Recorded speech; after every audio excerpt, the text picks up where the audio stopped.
Hello guys, welcome to How to Solve YouTube channel. In today's video, I'm going to show you how you can zoom in Adobe Premiere Pro. Before getting into this video, must subscribe to our YouTube channel and click on the bell icon. First, you need to open Adobe Premiere Pro and select any random video. I selected a video here. Then you need to go in Effects and Controls. Select this video clip.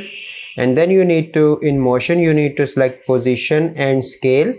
Then you need to slightly move this and place it at the end. And now I'm going to give it a motion. So there are two keyframes here, two here and two here. Now you can see that there is a zoom in effect in my video.